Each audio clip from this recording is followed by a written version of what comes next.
On Tuesday, March 4th, at exactly 9:14 a.m., I sat in the third-floor conference room of Crestfield Solutions across from two people who were about to make the worst mistake of their careers. The first was Andrew Mitchell, installed as CEO 6 months ago by a private equity firm called Vantage Capital Partners. He was 51, wore an expensive suit, and carried the absolute certainty of a man who had never been outmaneuvered. The second was Lily Marsh, the head of HR. She was competent, organized, and engineered to deliver devastating news with a sympathetic expression that never quite reached her eyes. They had arranged the seating, so I faced the window with the morning light blinding me. A textbook power move. Mitchell slid a document across the glass table. No introduction. No explanation. I picked it up. It was my revised employment terms. My base salary of $185,000 was being cut to $55,500. A 70% reduction. Permanent. Mitchell smoothly called it a structural realignment and right-sizing. Lily added that my role would no longer report to the board. I was being demoted to report to a junior director. I looked up at Mitchell. "Is this offer final?" "It is," he said. "And if I decline?" Lily took that one, explaining with an icy calm that if I didn't sign this voluntary restructuring, I would be terminated immediately. No severance, no payout, just the door. They thought they had engineered the perfect trap. If I signed, they got a 70% discount on my labor. If I walked, they got rid of an expensive executive for free after 11 years of service. They believed they had won before I even sat down. I looked at the paper, picked up the pen, and signed it. I dated it neatly, folded my copy into my jacket pocket, stood up, and thanked them both. No yelling, no threats, no dramatic exit. They had clearly rehearsed for anger. They had no backup script for a man who simply whispered, "Thank you," and walked out. I took the elevator to the lobby, got into my car, and sat in the quiet for 4 minutes. Then I drove home. My name is William Brooks. I was 44 years old, and I had just accepted a 70% pay cut without a single word of protest. But you need to understand something. That signature was a weapon. It was the best decision of my career. To understand why, you have to understand what I actually did at Crestfield. I wasn't just a VP of strategic operations. I was the engine keeping the building upright. Since 2018, I had personally built and managed the relationships with our 5 largest enterprise clients: Meridian Group, Oaktree Financial, Saxon Health, Northwall Logistics, and Compass Industrial. Those 5 accounts represented 67% of Crestfield's total annual revenue. When those clients had a multi-million-dollar problem, they didn't call the CEO or the sales team. They called me, by name. Mitchell, a generic cost-cutter brought in by private equity to pump the company's EBITDA and sell it in 3 years, didn't understand that. To him, I was just an expensive line item on a spreadsheet. Thanks to a contact in HR, I found out that while Mitchell was forcing that pay cut on me, his office was already onboarding a 28-year-old named Tyler Voss at $90,000 a year to replace me. This wasn't a restructuring. It was a cheap disposal disguised in corporate doublespeak. But I wasn't worried. I had already set my own wheels in motion. You see, I hadn't walked into that conference room empty-handed. I had 2 distinct advantages they knew nothing about, and the first was buried deep inside a filing cabinet from 6 years ago. Part of my role as VP of Strategic Operations had always included reviewing vendor invoices, cross-checking what the company was being billed against what was actually being delivered and properly recorded. It was routine work. I had done it for years without ever finding anything that surprised me. But around 4 months before that meeting, I started noticing patterns in the billing records that did not line up. Small inconsistencies at first, then larger ones, then something that was very clearly not an accident.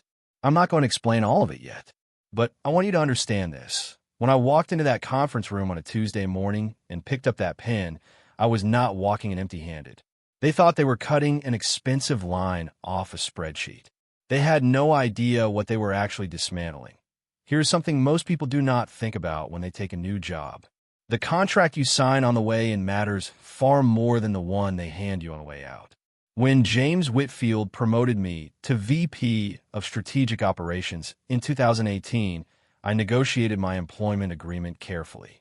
Not because I was planning for disaster, but because I had spent enough years in operations to know that terms written during good times are the only real protection you have when things go bad.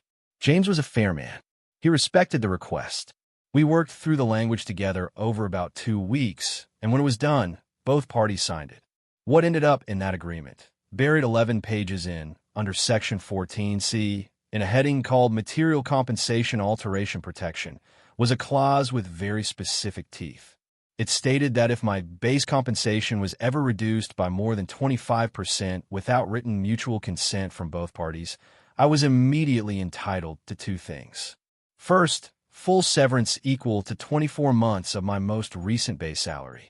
Second, full acceleration of all my unvested equity shares. Both triggered automatically. No negotiation required. No court filing needed to initiate it. The event alone was enough. Vantage Capital Partners acquired Crestfield 2 years ago. During any acquisition of that kind, the acquiring company's legal team is supposed to conduct a full review of every material employment contract held by senior leadership. Is standard practice. Is not optional. Is the kind of thing that protects the acquiring party from exactly what was about to happen to them. They did not do it. Or if someone started, they did not finish. Callaway did not review my contract before he sat down with me in that conference room. Lily Marsh did not review it before she sat beside him with her sympathetic expression. Nobody thought to look at what was written in Section 14C before they pushed a document across the table reducing my salary by 70%. When Williams signed that form, they believed they had sealed a clean deal. No payout, no severance, just a quiet disposal of an expensive employee at no real cost to the company. What they actually did was pull the pin on a clause that had been sitting dormant in a filing cabinet for 6 years. I had sent my full employment contract to my employment attorney, Jackson Miller, exactly 1 week before that Tuesday meeting. Jackson was experienced, thorough, and not a man who wasted words. He reviewed Section 14C and gave me his assessment in a single direct sentence. It was bulletproof. Under employment law, a 70% compensation reduction constitutes constructive dismissal regardless of how the company chooses to label the paperwork. It does not matter that they called it a voluntary restructuring election. It does not matter that I was the one who picked up the pen. The moment that document was signed, the law recognized what had actually happened. The company had fundamentally altered the terms of my employment without my genuine consent. The clause activated the instant I dated that signature. I knew all of this 3 days before the meeting. So when I walked into that conference room on a Tuesday morning, every second of that interaction was documentation. Every word Callaway said about structural realignment. Every word Lilly said about voluntary elections. The date, the time, the framing. All of it became part of a legally protected record confirming that the company had triggered a protected compensation event. Signing was not surrender. It was evidence collection. 24 months of my $185,000 base salary is $370,000. My unvested equity, 14% of my original grant, based on Crestfield's current internal valuation, was worth approximately $340,000. Total legal exposure from that single clause, $710,000. Not a cent of it required me to raise my voice in that room. Now let me tell you about the other thing. About 4 months before the meeting, I had been doing routine invoice reviews as part of my operations responsibilities. This was normal work, cross-checking vendor billing against what was recorded in the company's accounts payable system. I had done it dozens of times without finding anything worth stopping over. But this time I found something. Across 3 major vendor accounts, the same invoices have been submitted and recorded twice. Once in the general accounts payable system. Once again, coded against specific client project budgets. That kind of duplication does not happen accidentally across multiple accounts over multiple months. Accounting errors are random. This was a pattern. I traced the approval chain on every single duplicate transaction. Every one had been authorized by CFO William Morse. By the time I walked into that conference room, I had quietly documented $430,000 in irregular billing tied directly to his signature. And that was only what I had found so far. Starting the week after the meeting, I reported to work every morning in my new reduced capacity. Smaller office. No window. The desk was the kind that came in a flat-pack box. Functional, nothing more. I reported to a junior director named Ben Cho, who was 31 years old, genuinely competent in his lane, and visibly uncomfortable with the arrangement every single day. He never said it outright, but you could see it in the way he held meetings. He would ask my input and then apologize for asking. Ben was not the problem. He was just caught in the middle of something he did not fully understand. Across the hall, Tyler Voss had moved into my old corner office. He was energetic in the way that 28-year-olds are when they have been handed something they did not build and do not yet know how to hold. He shadowed the client management processes I had set up over 6 years. He used the frameworks I had built. He read the documentation I had written. He did not know how much of what he was looking at was mine, and he would not know until it was already too late to matter. Calloway would pass my office sometimes, morning or midday. He never stopped. He gave me a nod occasionally, the kind of nod that says, "I see you still here, still reduced, still smaller than you used to be." I gave him nothing back he could use. No tension, no silence that felt pointed, no expression he could read as anything except quiet professionalism. Internally, I was working every evening. Jackson Miller and I spent 4 full weeks building the formal legal package around Section 14C. The demand letter was precisely drafted, $370,000 in severance, calculated to the dollar against 24 months of my documented base salary, plus the full equity acceleration demand of $340,000 in unvested shares. The letter cited the clause language, the applicable legal standard, the exact date of the triggering event, and the specific calculation methodology. It was not a threat letter. It was not a bluff. It was a formal pre-litigation notice, the kind that tells a company's legal department this is already real and is not going away on its own. Jackson filed that notice to Crestfield's general counsel, Lydia Torres, through proper legal channels. Nothing was announced. Nothing was leaked. Lydia received it, and that was all anyone needed to know at that stage. It was a legal torpedo, already in the water. Timer running. Nobody in Calloway's office knew it existed yet. At the same time, I kept building the financial misconduct file. Here is the part that mattered. No one had revoked my system credentials after the restructuring. I still had full access to the vendor invoice records and the accounts payable documentation as part of my official, if reduced, operational responsibilities. I never volunteered to give that access back. They never thought to ask for it. So I kept pulling records, carefully, methodically, logging everything I accessed within the normal scope of my daily work responsibilities. Over 3 additional weeks, I expanded the documented billing irregularities from $430,000 to $820,000. 18 separate duplicate invoice instances across 4 vendor accounts, spanning a period of 11 months. Every single one tied directly to William Morse's authorization chain. I organized it all, time-stamped, cross-referenced, with side-by-side invoice comparisons that made the pattern impossible to explain away as an error. I exported the complete file to an encrypted external drive. I sent a second copy to Jackson Miller to hold securely. Then I made my next move. Before the Vantage acquisition, Crestfield had 3 independent board directors who were not affiliated with Vantage's interests: Warren Caldwell, Priya Mehta, and Frank Lozano. They were still technically on the board. They still had fiduciary duties, and they were still reachable if you knew how to approach them correctly. I reached out through a mutual professional contact and requested a confidential meeting outside the office. No Crestfield space, no company connection. We met at a private conference room at a downtown law office over 2 evenings. I presented the billing documentation in full. Everything organized. Everything explained clearly. Every approval chain mapped. All 3 of them were alarmed in the way that people are when they see something real and cannot pretend they did not. They did not make promises they cannot keep. But they agreed, without hesitation, to quietly commission an independent audit through outside counsel, a firm with no prior relationship to Vantage or Crestfield. The audit would begin immediately. It would not be disclosed to Calloway or Morse. Not yet. The last move I made during this period was the most delicate. I reached out individually and privately to my primary contacts at Meridian Group and Saxton Health, two of the 5 enterprise clients that together represented 38% of Crestfield's annual revenue. I did not share specifics.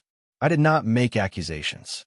I simply told them what was true, that I had concerns about the operational stability and leadership direction at Crestfield under its current management, and that I would advise them, as a trusted partner, to review their contract terms carefully and be prepared to act quickly if needed. Both contacts said the same thing in different words. They trusted my judgment. They would follow my guidance. I added their responses to the file. I was not in a hurry. The architecture was complete. Now I just needed Callaway to keep moving exactly the way he was already moving. And I was confident he would point 6 weeks after I signed that document. Callaway called a company-wide all-hands meeting. These were not unusual at Crestfield. The previous CEO had held them quarterly, structured updates, operational reviews, a chance for the leadership team to speak directly to the full staff.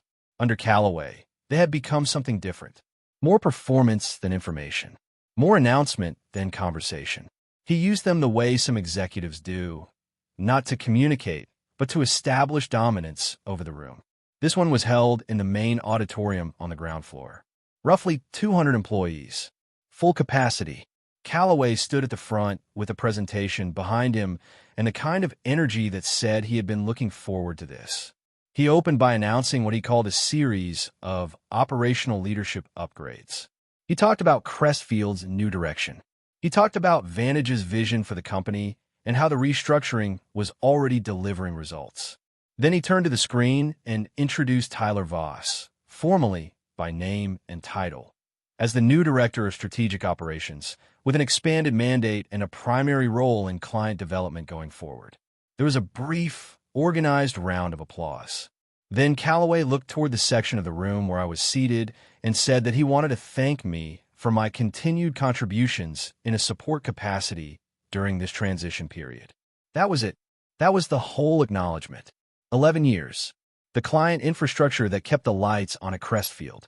The contract frameworks Tyler Voss was currently learning from a manual I had written. A single line about continued contributions in a support capacity. I felt the people around me go still for a moment. A few longtime colleagues glanced in my direction. I kept my expression exactly neutral. I gave Callaway nothing to read. No tension, no reaction, no signal of any kind. I just looked at the screen like everyone else. He moved on quickly. He went through a set of performance metrics, client retention numbers, renewal rates, operational efficiency scores. He presented them as proof that Vantage's approach was working, that the new structure was already producing results. And then he made a mistake that I genuinely did not anticipate. He cited the Meridian Group contract renewal specifically, by name. He used it as a case study for the entire room. He walked through the strategy behind it. He described how the relationship had been managed, how the negotiation had been timed, how the final terms had been structured. He called the renewal a direct product of Vantage's strategic vision and our new operational direction. He did not mention my name once. What he described, in front of 200 employees from a lit stage with a slide deck behind him, was a deal I had negotiated entirely on my own. It had taken 8 months of relationship management, 3 rounds of contract revision, and 2 in-person meetings I had arranged and led myself. Callaway had not been in a single conversation with Meridian Group during that entire process. He had not been copied on the final negotiation emails. He had not been in the room when the contract was signed. He was standing in front of the whole company taking credit for my work by name, with specific details as evidence of his own leadership's effectiveness. I reached into my jacket pocket and started recording on my phone. I let the audio run for the remainder of that section of his presentation. When it was done, I noted the date, the approximate number of people present, the name of the deal, and the specific language he had used. I added all of it to the file that evening. Meanwhile, 2 things were already in motion that Callaway knew nothing about. The outside audit, commissioned quietly by Caldwell, Mehta, and Lozano 3 weeks earlier, was progressing without interruption. The external auditors had independently identified the same duplicate invoice pattern I had documented. and they had expanded the scope. They were now looking at additional vendor accounts beyond the 4 I had flagged. The numbers were growing. And 2 days before that all-hands meeting, Jackson Miller's formal pre-litigation notice had arrived at Lydia Torres's desk. Within 48 hours, she called me directly. Her voice was measured, but I could hear the concern underneath it. She asked if there was any possibility of resolving the matter quietly and quickly. I told her, calmly and without drama, that I was not interested in a quiet settlement at this stage. I had more to say, and I intended to say all of it. She did not push back. She thanked me for my time and ended the call. That evening, I received an email from Callaway. The subject line was blank. The message was 3 sentences. He said he wanted to commend me for my graceful adjustment to the new structure and express confidence that my support role would remain a valuable part of the Crestfield team going forward. It was warm, it was condescending, and it was completely oblivious to everything that was already surrounding him from every direction. I read it once. I saved it to the file. I closed my laptop. Then I went to sleep. 7 weeks into the outside audit, the findings came in. Warren Caldwell called me on a Thursday afternoon to tell me that the external audit team had issued their preliminary report to the 3 independent directors. The findings were not ambiguous. The duplicate billing pattern was not isolated. It was not random. It was systematic, the same method repeated consistently across multiple vendor accounts over an 18-month period. And every flagged transaction in the report carried the same thing: William Morse's authorization signature. The total amount flagged in the preliminary report had grown to $1.1 million. The auditors made 3 recommendations. First, escalate the findings to a full emergency board session immediately. Second, retain external legal counsel, separate from Crestfield's existing general counsel, to assess the company's exposure. Third, consider whether the billing misallocations, specifically those coded against client project budgets, might constitute securities fraud. If client-facing financial records had been affected, the regulatory implications went far beyond an internal accounting problem. I listened to all of this without interrupting. When Caldwell finished, I thanked him and asked when the board session would be scheduled. He told me it was already being arranged. On the Callaway side of the building, things were beginning to feel different.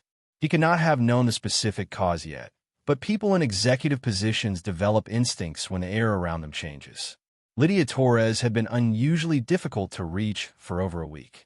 A board meeting that had been on the calendar as a routine quarterly review had suddenly been rescheduled, without a full explanation, as an emergency session.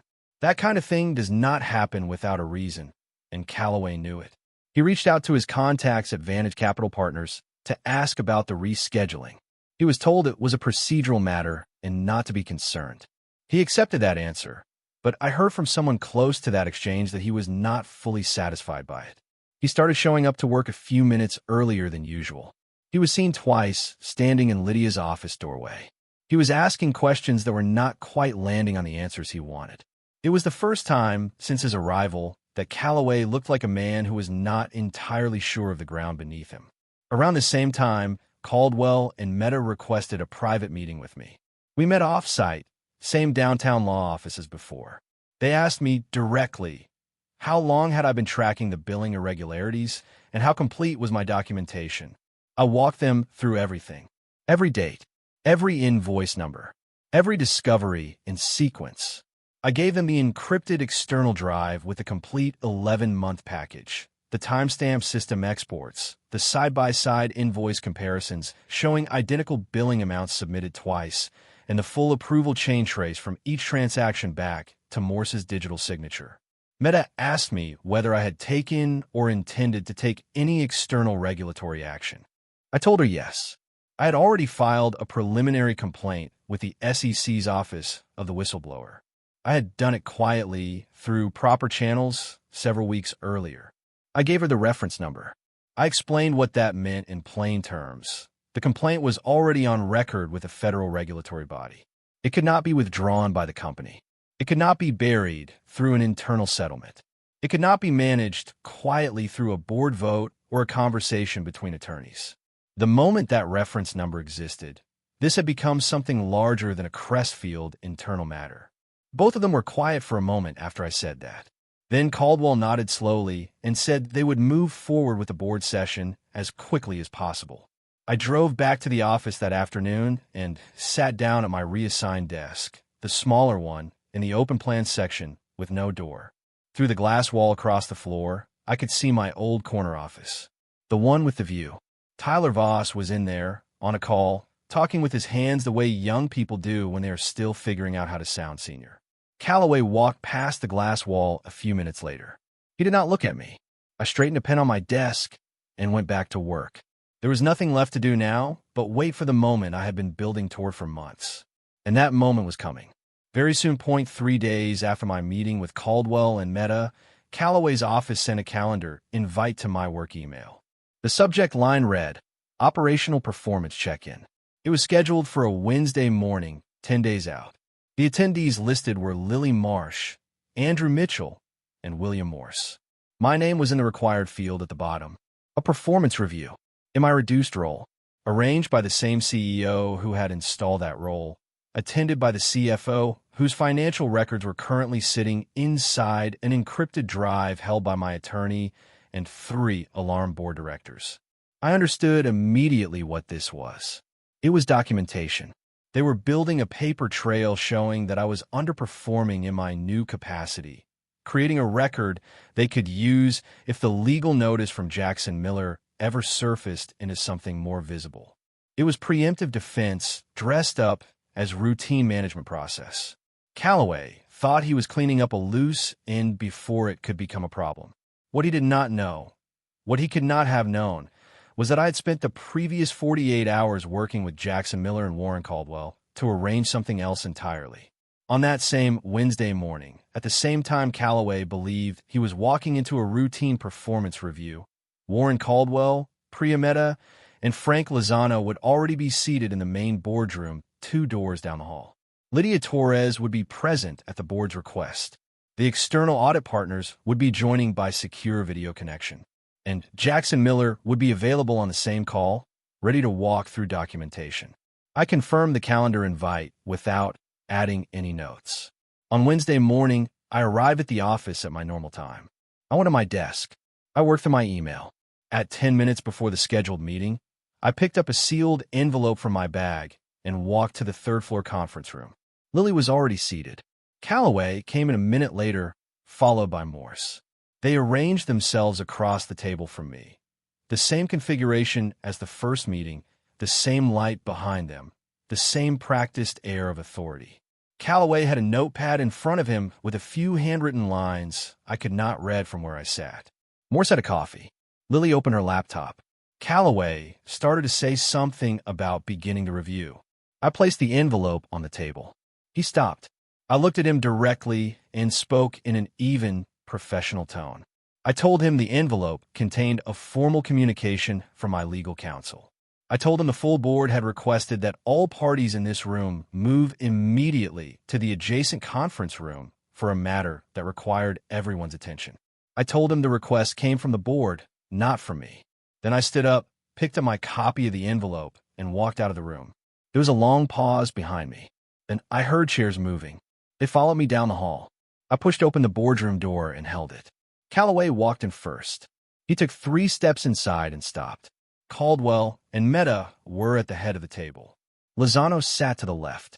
Lydia Torres was at the far end, her expression carefully neutral, both hands flat on the table in front of her. On the large screen at the side of the room, the external audit partners were already connected. Jackson Miller video feed was in the corner of the same screen. In front of each board member was a neatly organized stack of printed documents. Calloway stood still for just under 2 seconds. Then he sat down. Morse sat beside him. Lily Marsh sat at the edge of the room, slightly apart from the others, and quietly closed her laptop without being asked. Jackson Miller spoke first. He introduced himself and stated the purpose of the meeting in clear, direct terms.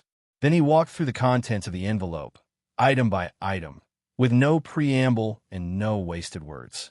The first item was the formal invocation of Section 14C of my employment agreement, the Material Compensation Alteration Protection Clause. Jackson explained the clause language, the legal standard for constructive dismissal, the triggering event, and the exact demand. $370,000 in severance based on 24 months of my documented base salary, and full acceleration of $340,000 in unvested equity shares. Total demand, $710,000. Payable in full under the terms of the agreement as written. The second item was the financial misconduct documentation file. Jackson described the scope, 11 months of records, 18 duplicate invoice instances, $1.1 million in flag billing, and noted that every flag transaction carried a single consistent authorization signature. He did not editorialize. He simply presented it. The external audit partners on the screen confirmed their independent findings aligned entirely with the documented record. Caldwell stated for the board that the audit had been commissioned independently and that the findings had been reviewed and accepted by all three independent directors present. Moore said nothing during this. He was looking at the table. He had been looking at the table since he sat down. The third item was two formal letters, one from Meridian Group, one from Saxton Health, placing their contracts with Crestfield under immediate review. Both letters cited concerns about operational leadership stability and the continuity of the client relationships their organizations depended on. Together, those two accounts represented 38% of Crestfield's annual revenue. The letters were dated. They were signed. They were real. The fourth item was a printed reference number from the SEC's Office of the Whistleblower. Jackson read it aloud and explained what it confirmed, that a formal complaint had been received, logged, and was currently under preliminary review by a federal regulatory body. He stated clearly, and Lydia Torres did not dispute it, that no action by the company, including any internal settlement or board resolution, could withdraw or affect that complaint. It existed outside of Crestfield's control entirely. Callaway tried to speak after the fourth item. He started a sentence about the process being premature and the documentation being incomplete. Caldwell stopped him with a single raised hand. The room stayed quiet for a moment. Then Caldwell asked Lydia Torres whether the company's legal position, as she currently understood it, supported continuing in the present direction. Lydia took a breath. She said it did not. The board deliberated for 22 minutes. When Caldwell called the vote, the result was 3-2 in favor of placing both Andrew Mitchell and William Morse on immediate administrative leave, pending the outcome of a full investigation conducted by independent outside counsel. Vantage's two affiliated board representatives voted against. The three independent directors held the majority. The meeting lasted 47 minutes from start to finish. As people began to stand and gather their materials, Lydia Torres walked to where I was seated at the end of the table. She handed me a single sheet of paper, a formal written statement of apology on behalf of Crestfield Solutions, acknowledging that my employment terms have been altered in violation of my contractual protections and expressing the company's commitment to resolving the matter fully. She said, quietly, that she was sorry this had happened. I accepted the document. I thanked her. I'm in it. Before I left the building that afternoon, Jackson Miller called me to confirm that the severance demand had been accepted in principle by the company's legal team. Full payment would be processed within the agreed timeline. I drove home the same way I always did. No calls. No messages. I let the quiet settle. The aftermath arrived without noise. That is what people never expect. They imagine these things end with some final dramatic moment. A shouting match, a public scene, something loud enough to mark the boundary between before and after. That is not how it actually works. When the structure collapses, it just collapses. Quietly, efficiently, without ceremony. William Morse was formally terminated within 10 days of the board meeting. His separation came with a referral to external legal counsel and the opening of a dedicated internal investigation into the billing irregularities. The investigation scope expanded in the first week.